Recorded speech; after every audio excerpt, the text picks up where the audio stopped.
নাহমাদুহু ওয়া নুসাল্লি আলা রাসূলিহিল কারীম। সম্মানিত দিনদার মুসলমান ভাইয়েরা, আমরা রমজানে রোজা রেখেছি, তারাবির নামাজ পড়েছি। কতই না আমরা সৌভাগ্যবান। কেননা রমজান মাসের হাদিসের মধ্যে আসছে, কানা কামান আদ্দা ফারিজাতান ফিহা সিওয়া, বলে যে ব্যক্তি রমজান মাসে একটা নফল ইবাদত করলো, সে যেন একটা ফরজের সওয়াব পেয়ে গেল। আর যে ব্যক্তি রমজান মাসে একটা ফরজ আদায় করলো, সে যেন 70টা ফরজ আদায় করলো।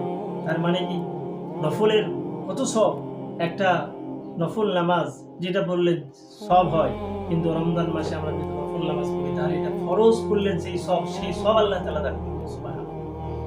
আর একটা ফরজ যদি আদায় করি, তাহলে আল্লাহ তাআলা 70টা ফরজ আদায় করার সব দান। কত বড় সৌভাগ্যশীল আমরা।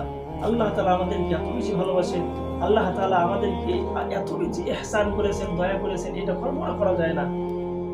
এজন্য মুসলমান ভাইয়েরা, বেশি বেশি করে নফল নামাজ পড়ি, বেশি বেশি করে তাসবিহ তাহলিল করি, বেশি বেশি করে সুবহানাল্লাহ, আলহামদুলিল্লাহ, আল্লাহু আকবার করি।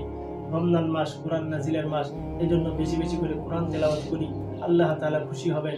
প্রত্যেক হরফে হরফে আল্লাহ তাআলা 10 থেকে নিয়ে 70 থেকে নিয়ে 700 পর্যন্ত আল্লাহু ইযাইফু লিমান ইয়াশা, আল্লাহ চাইলে আরো বেশি দিতে পারেন রমজানকে ওসিলা করে। এজন্য নিয়তকে খালিস করে আমরা বেশি বেশি করে ইবাদত বন্দেগী করব। আল্লাহ তাআলা সবাইকে তৌফিক দান করুন। আসসালামু আলাইকুম ওয়া রাহমাতুল্লাহ।